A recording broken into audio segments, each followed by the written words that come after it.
Sekarang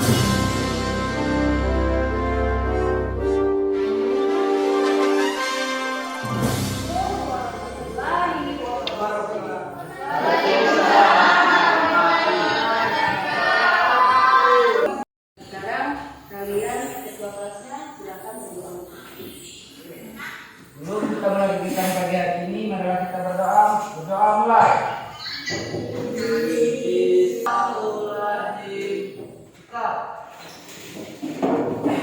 Assalamualaikum guru. Assalamualaikum warahmatullahi wabarakatuh.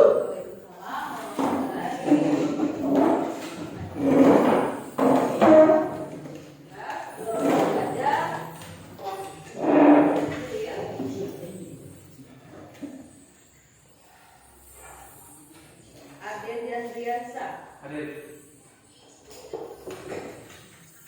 Alenta Marfibrani, Ainila Amelia, Devina Anastasia, Dewi Dia, Diva Aldianto, Ejalia Akbariananda, Excel Riki Mengo Panggi, Hadir, Bu. Medi Ramadhani, Hadir, Bu. Meci Lestari, Nigo Agustina, apa?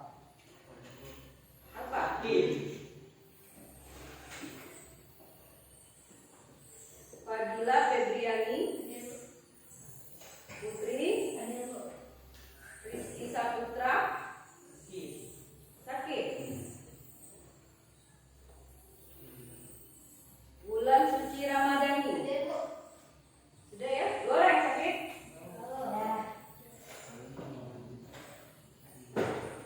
Yang belum rapi pakaiannya tolong dimasukkan dulu, dirapikan dulu. Topinya dilepas. Jadi kalau di dalam kelas topinya lepas ya. Kalau di luar. Sudah, sebelum Ibu masuk ke materi pelajaran kita pada pagi hari ini, di SMP dulu kalian sudah pernah mempelajari sistem peredaran darah kelas 8 ya. Siapa yang masih ingat apa itu sistem peredaran darah di SMP? Siapa dulu? Sistem peredaran darah atau sistem transportasi atau disebut juga sistem sirkulasi. Ada yang masih ingat? Atau kalian pernah mengalami? Apa pernah lupa? Apa yang lupa kalau lupa? Nah, terus sudah pernah cek tentang golongan darah, mengetahui golongan darah kalian? Sudah ada yang tahu golongan darahnya? Ayo, apa golongan darahnya? O plus. Ini apa? A. Mengapa kita harus mengetahui golongan darah ini? Atau mengapa golongan darah setiap orang itu berbeda? Mengapa kalau golongan darahnya? Tadi Ayu sudah mengatakan golongan darahnya A. Ada yang B, ada yang O golongan darahnya. Jadi apa gunanya sih kita mau mengetahui golongan darah itu? Untuk apa kira-kira? Oke, kalian sudah. Untuk mendonorkan darah. Iya, untuk mendonorkan darah. Jadi ada hubungannya dengan transfusi darah. Kalau kita tahu kita golongan darah, nanti juga kita akan memahami tentang transfusi darah. Itu ya. Nah, jadi untuk hari ini gua harapkan kalian bersemangat mempelajari tentang sistem peredaran darah atau sistem sirkulasi pada manusia, karena ini sangat banyak manfaatnya untuk kehidupan kita ke depannya nanti ya. Ya, jadi kalian harus bijak dalam belajar. Kalau orang yang bodoh itu biasanya belajarnya karena terpaksa. Jadi maksud ibu, kalian jangan seperti itu, harus bersemangat ya.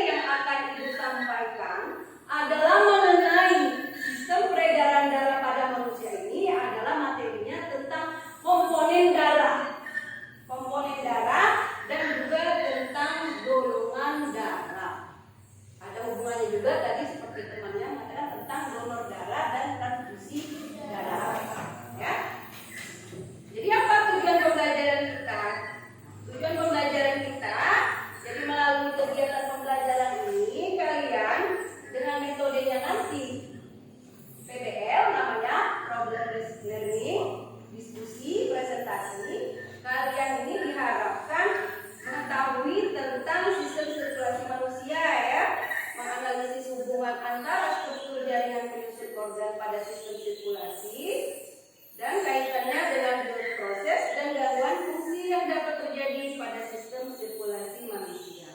Jadi untuk pertemuan kali ini kita membahas dulu komponen darah dan tentang transfusi darah. Jelas ya? Paham Mas Ibu? Sudah? Nah, sekarang kita masuk kepada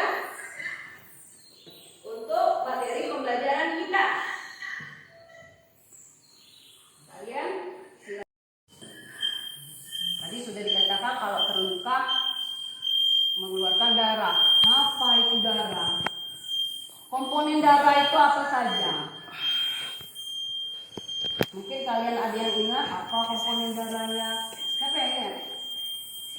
Ada yang teringat komponen darah? Ya, ada sel darah merah. Ada terus apa lagi? Ada apa lagi?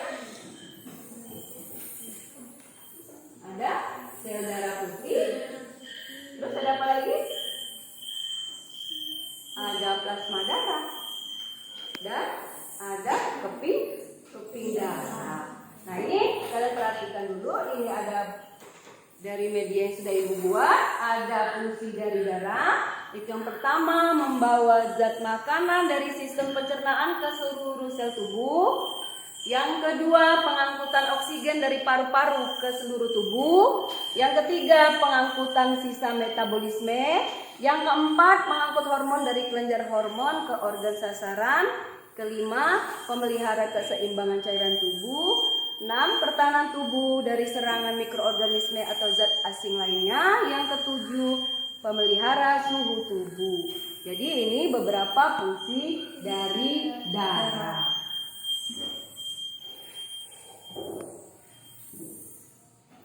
Jadi yang akan kita bahas nanti ini tentang komponen darah. Biar kalian lebih jelasnya, kalian boleh saksikan dulu video pembelajaran ibu ya.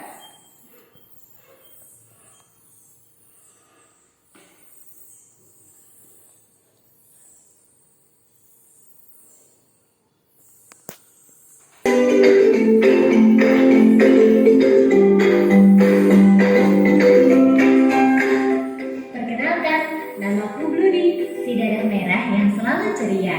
Aku akan membawa kamu menjelajahi sungai kehidupan tempat tinggalku. Apa sih sungai kehidupan itu? Kau penasaran? Ayo ikut denganku. Sekarang kita sedang berada di tubuh manusia. Di dalam tubuh manusia terdapat sungai kehidupan. Namanya peredaran darah. Aku tinggal di sana bersama teman-temanku. Aku tersusun oleh plasma darah dan elemen seluler. Plasma itu cairan yang mengandung zat-zat terlarut seperti air, garam, dan protein. Sedangkan elemen seluler tersusun atas sel-sel darah. Oke, kita lihat elemen seluler yang ada di sini yuk. Lihat yang sedang bergerombol itu. Nah, itu si Eri. Nama panjangnya eritrosit. Si sel darah merah yang menyusun flu. Warna merah ini dari hemoglobin. Itulah suatu protein yang mengandung unsur besi. Eri ini paling banyak menyusun aku loh. Iya, setiap 1 mm kubik atau sekitar 1 tetes terdapat 4-5 juta sel darah merah. Kalau tubuhmu kekurangan si Eri, kamu akan mengalami anemia. Tanda jika tubuhmu mengalami anemia yaitu tubuh akan terasa lesu, kepala pusing, dan muka pucat. Loh, mereka mau kemana ya?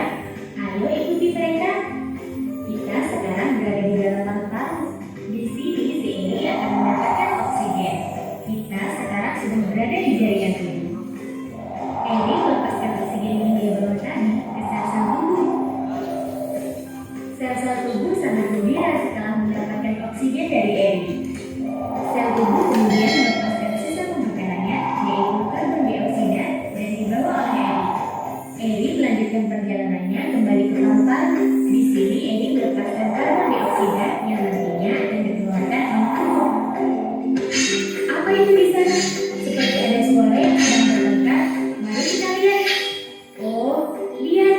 Itu si Leo. Nama panjangnya leukosit atau sel darah putih.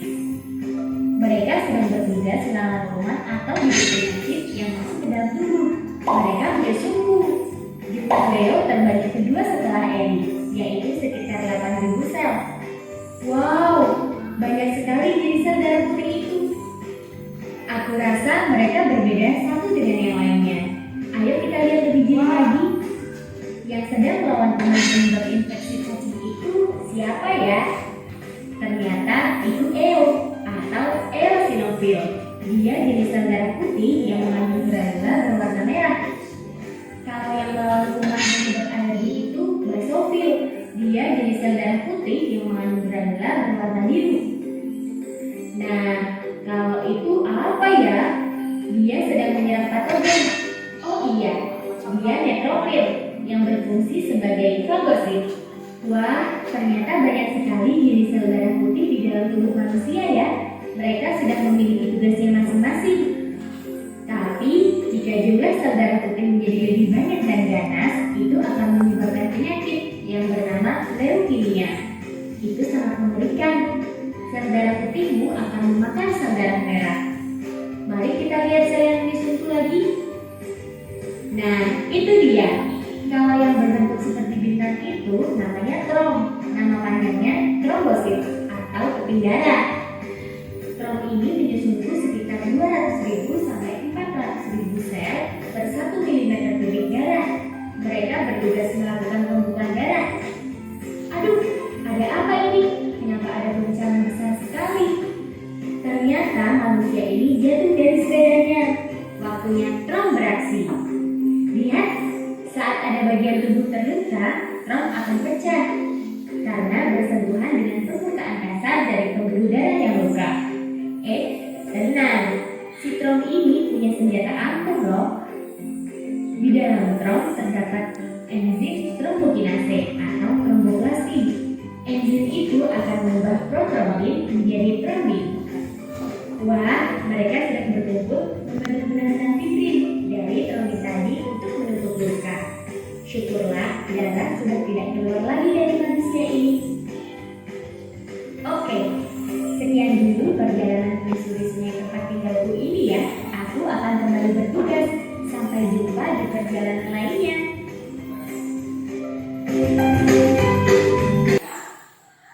Tanggapan kalian dari video yang sudah ditampilkan?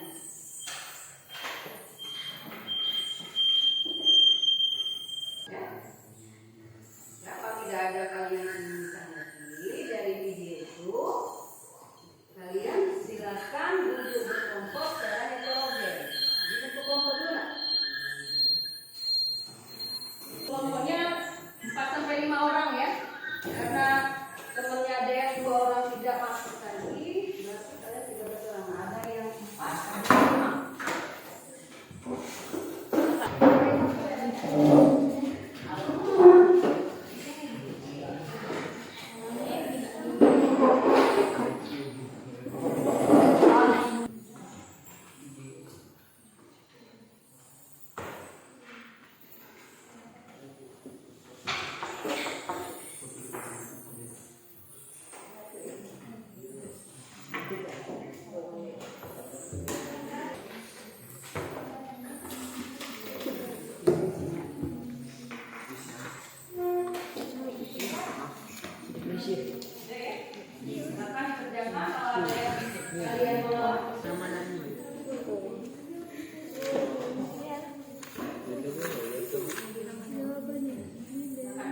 saudaranya kepada Johan.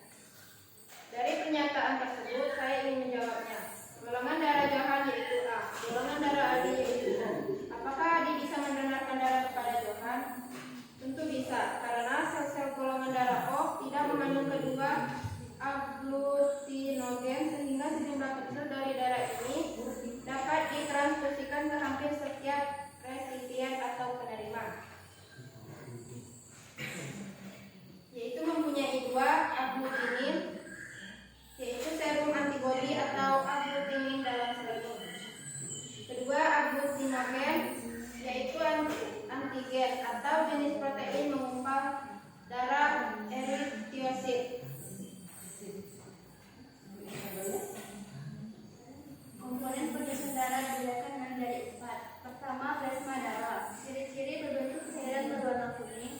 Medium sel darah 55%. Volume darah merupakan plasma terdiri dari 90% air dan 10% berupa protein, glukosa, mineral, hormon, dan CO2. Fungsinya berguna dalam pengaturan tekanan osmosis darah. Plasma darah juga bertugas membawa sari-sari makanan, sisa metabolisme, hasil sekresi, dan beberapa gas. Kedua, eritrosit atau sel darah merah. Ciri-cirinya tidak berfungsi atau tidak memiliki DNA, berbentuk konkav, berfungsi mengoptimalkan pertukaran oksigen.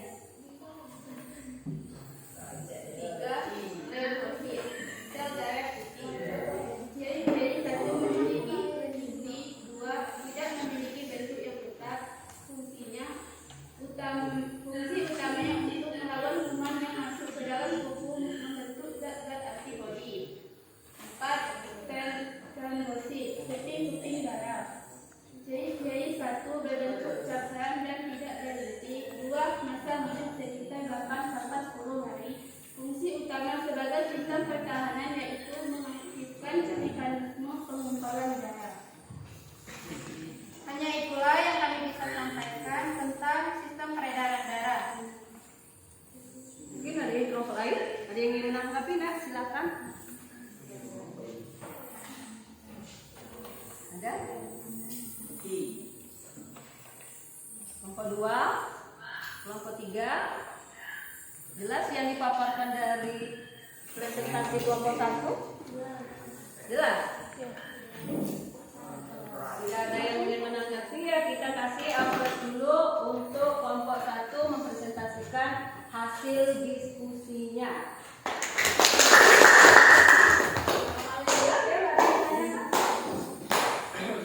Terima kasih atas presentasinya. Assalamualaikum warahmatullahi wabarakatuh. Silakan. Saya digambar itu badai.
Jadi tidak bisa walaupun ayahnya golongan darah A, ibu golongan darah B, anaknya golongan darah O mau menerima transfusi darah dari kedua orang tuanya. Itu tidak bisa. Dikarenakan ada gangguan yang namanya ya antigen dan antibodi. Jelas-jelas sudah menolak dulu dia. Yang golongan darah O itu udah nolak. Ini ada yang transfusi golongan darah A, ini yang golongan darah B mau transfusi juga, nggak bisa nerima. Nah itu nanti ada namanya reaksi imunitasnya penolakan. Nah kalau dipaksakan akan berakibat atau beresiko kematian. Ya, oh ya, jelas ya. Nah, apalagi tadi untuk tabel sistem ABO sudah. Nah ini ada lagi resus. Nah resus ini dibagi dua juga. Resus ada yang positif, ada resus negatif. Nah itu juga ada ya. Sudah untuk skema pembekuan darah, skema transfusi darah. Untuk golongan darah O itu dikatakan donor universal. Donor universal itu artinya dia itu bisa mendonorkan darahnya ke semua golongan darah, mau A, B, ataupun juga AB. Ya. Kalau untuk golongan darah AB berlakunya sebagai resipien, penerima. Jadi bisa menerima dari golongan darah A, B, dan AB. Nah mungkin saja yang ibu tambahkan, kalian sudah cukup jelas. Atau ada yang ingin bertanya dulu sebelum ibu memberikan latihan soal untuk kalian? Kelompok 1, 2, dan 3 tadi. Atau kalian ada yang ingin bertanya? Silakan. Tidak ada yang ingin bertanya, silakan kalian kerjakan